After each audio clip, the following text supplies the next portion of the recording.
A very good morning to all my dear students. How are you all?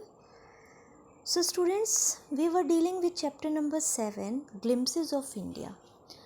So first part, that is your A Baker from Goa, we have already covered. And as this chapter is in 3 parts, the second part is Kurg.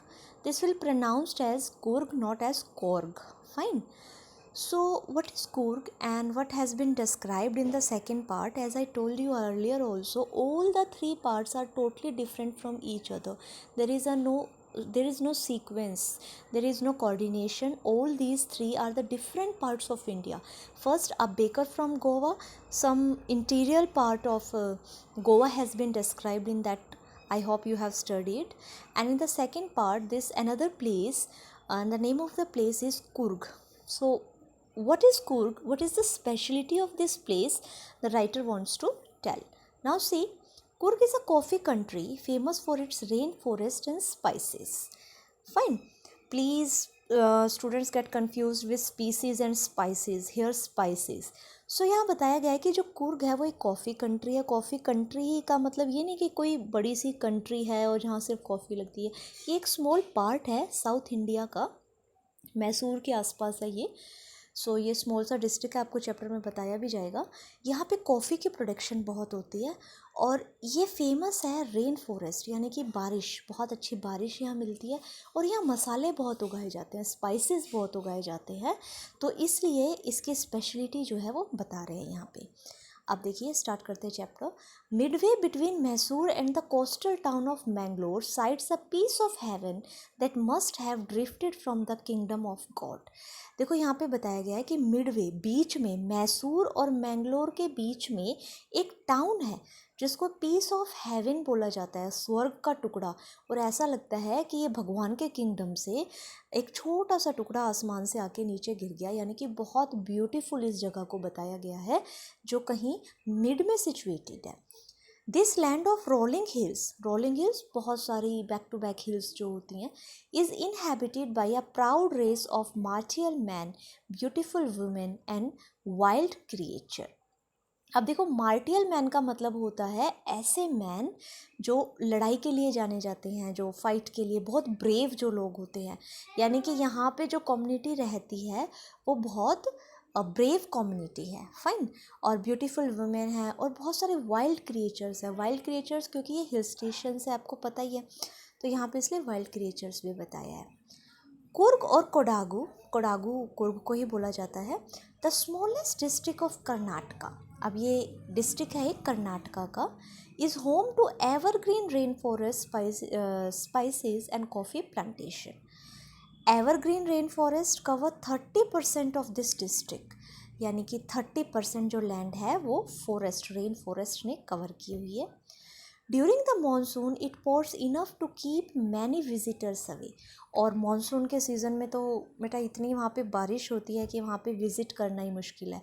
For example, अगर आप अपना उत्तराखंड अगर देखते हैं, शिमला देखते हैं, देहरादून देखते हैं, तो इसके कुछ पार्ट्स में दिसंबर जनवरी में इतनी हैवी स्नोफॉल होती है कि सारे रास्ते बंद कर दिए जाते हैं और विजिटर्स वहाँ नहीं जा सकते. सो सेम यहाँ पे बताया गया कि मानसून के सीज़न में इतनी बारिश वहाँ होती है जिससे विजिटर्स दूर रहते हैं.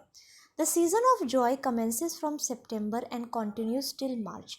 जो वहाँ पे अच्छा मौसम घूमने के लिए और जो बेस्ट टाइम जो वहाँ पे होता है कुर्ग में, वो होता है सितंबर से लेकर मार्च तक.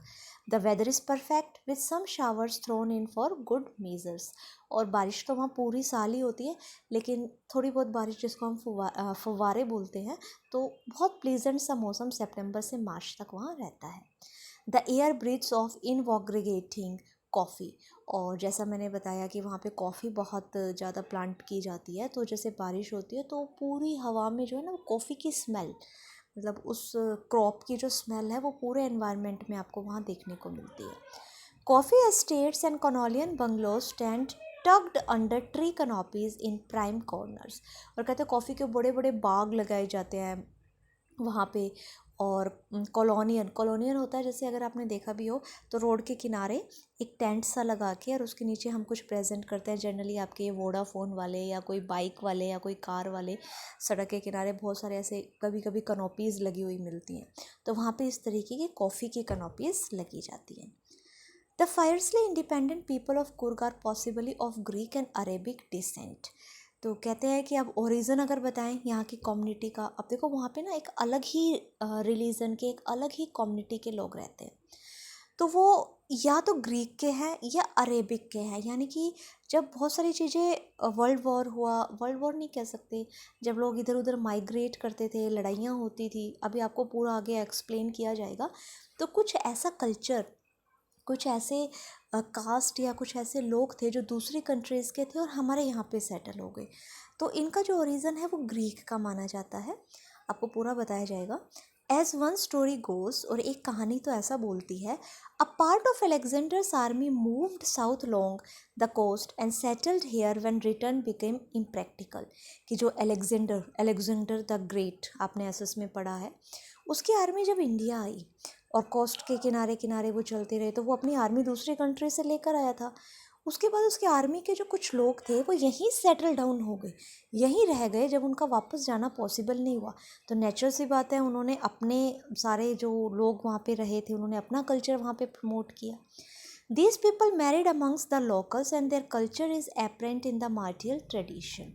और अब ये जो सोल्जर्स थे, जो अलेक्जेंडर की आर्मी में थे, जो यहाँ सेटल हो गए, उन्होंने यहाँ पे ही लड़कियों से शादी कर ली और अपना एक पूरा कल्चर उन्होंने यहाँ पे बसा लिया। Marriage and religious rites which are distinct from the Hindu mainstream. और इनका जो थोड़ी मैरिजेस का तरीका है या और बाकी रिलीजन्स हैं वो हम हिंदू से थोड़े से डिफरेंट है, यानी कि थोड़ा सा डिफरेंट कल्चर ये फॉलो करते हैं।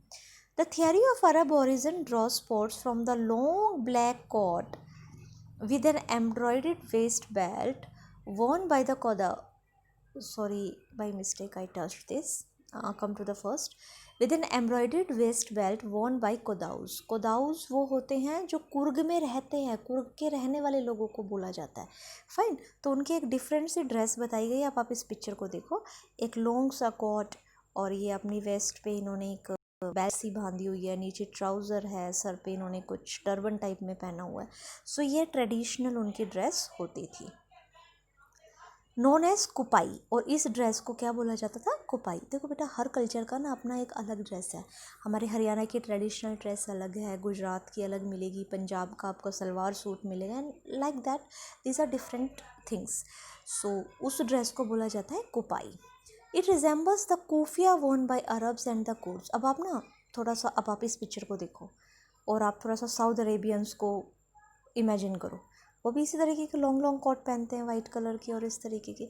तो ये थोड़ा सा अरेबिया कल्चर से आपको, अरब के कल्चर से आपको मिलेगा। Kurgi homes have a tradition of hospitality and they are more than willing to recount numerous tales of valor related to their son and fathers। कहते हैं जो कुर्ग के लोग होते हैं ना, बहुत फैमिलियर होते हैं। अगर आप वहाँ घूमने जाओ तो ये अपनी हॉस्पिटलिटी यानी कि आव भगत के लिए, वेलकम के लिए जाने जाते हैं। और अगर वहाँ कोई घूमने जाएगा और अगर कहीं रुक गया किसी लोकल कुर्गी के घर पे, तो वो आपको स्टोरीज़ ज़रूर सुनाएंगे, अपनी वॉर्स की, अपने फादर्स की, अपने सन्स की ब्रेवरी की स्टोरीज़ वो आपको सुनाएंगे। The Coorg regiment is one of the most decorated in the Indian army. और इंडियन आर्मी में कुर्ग रेजिमेंट बहुत ज़्यादा अच्छा सम्मान है उसका, डेकोरेटेड है। And the first chief of the Indian army General Cariappa was a Coorgi. और हमारी इंडियन आर्मी का जो फर्स्ट जनरल था वो एक कुर्गी ही था। अब आपको ये कुर्ग कल्चर पता चल गया ना कि किस तरीके के लोग थे। अब तो ये इंडियंस हैं लेकिन ये सेटल कहीं और से हुए हैं। Even now Kodavas are the only people in India permitted to carry fire arms without a licence. Very important students, अगर आपने देखा हो जो सिख लोग होते हैं उनको एक चाकू, कृपाल जिसको बोलते हैं, वो रखने की उनको परमिशन होती है। फाइन, उनको लॉ अलाउ करता है। इसी तरीके से ये जो कुर्गी है ये बिना लाइसेंस के रिवॉल्वर्स, गन जो हैं वो रख सकते हैं, ये इनको राइट मिला हुआ है। The river Kaveri obtains its water from the hills and forest of Coorg. Kaveri river वहाँ से बहती है। Mahseer, a large fresh water fish abound in these waters. और यहाँ पे एक बड़ी सी फिश, किंग फिशर टाइप की जो महासेर जो फिश है वो मिलती है इसमें।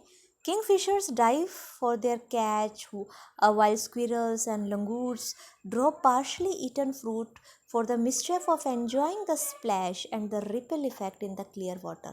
अब देखो रिपल इफेक्ट क्या होता है.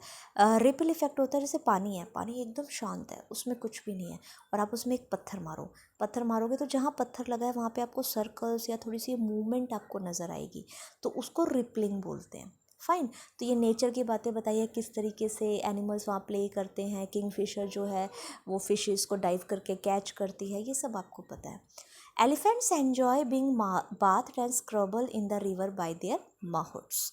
और जो एलिफेंट्स है वो वहाँ पे बाथिंग एंड ऑल, ये सब नेचर का सीन बताया है.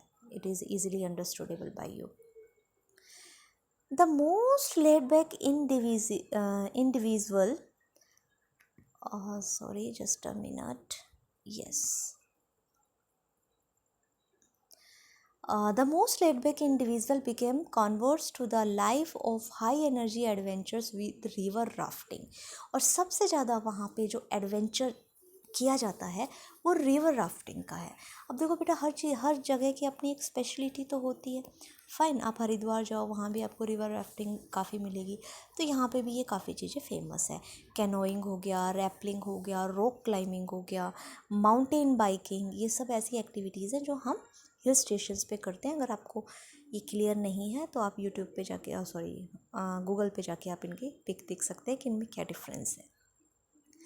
Numerous walking trails in the region are a favorite with trekkers. कहते हैं walking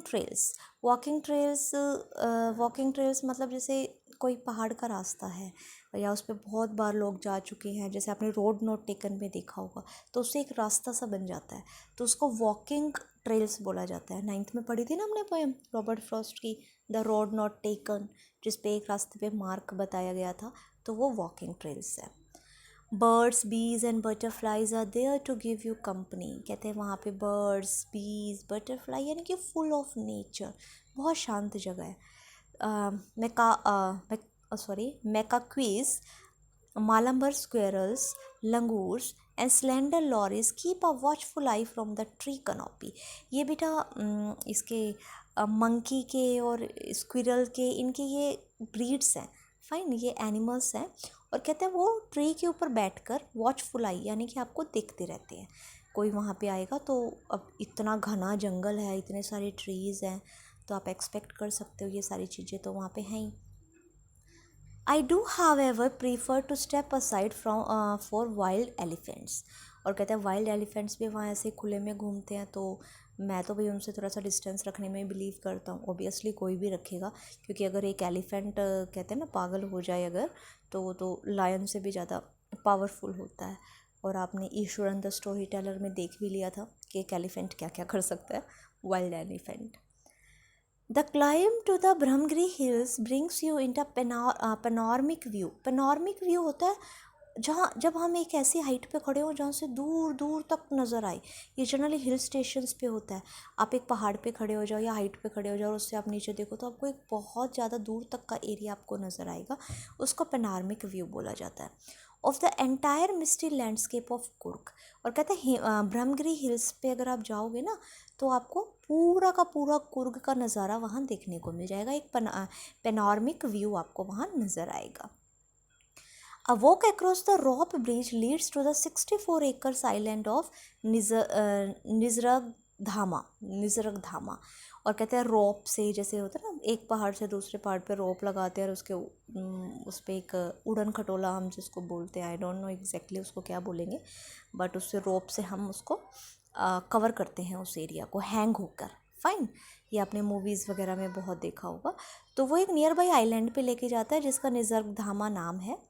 Running into Buddhist monks from India's largest Tibetan settlement at nearby Balkyupi is a bonus. और कहते हैं वहाँ पे ना एक आपको बुद्धिस्ट मॉन्क का एक आश्रम मिलेगा.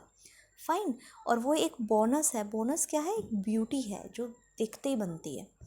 द मॉन्क्स इन रेड, ओकर एंड येलो रोब्स. और वहाँ पे जो मॉन्क्स हैं वो रेड, ओकर एक ऑरेंज कलर का, येलो रोब्स होता है कपड़े, इन कपड़ों में आपको वो मॉन्क्स नज़र आएंगे. Are amongst the many surprises that wait to be discovered by visitors searching for the heart and soul of India. और वहाँ पे जो विज़िटर्स हैं वो बहुत, कहते हैं ना कि अगर आप कहीं जाते हो घूमने तो आप चाहते हो कि आपको बहुत इंटरेस्टिंग चीज़ें नज़र आएँ, तो कहते हैं ये सारी चीज़ें आपको कुर्ग में नज़र आएंगी। कुर्ग में आपको सारी ब्यूटी नज़र आएंगी, ब्रेव लोग देखने को मिलेंगे, उनकी ब्रेव स्टोरीज सुनने को मिलेंगी। उसके बाद आपको बहुत सारे जो बर्ड्स हैं, एनिमल्स हैं, नेचर नज़र आएगा। फिर आपको बुद्धिस्ट मॉन्क्स वहाँ देखने को मिलेंगे, उनके आपको क्या बोलते हैं धर्मशाला वगैरह जो है वो देखने को मिलेंगी। So it's a beautiful place to visit there. So in second part I hope it is clear to you, very short and terse it is. So this is part second, Kurg. Please go through that. If you have any doubt, do ask me.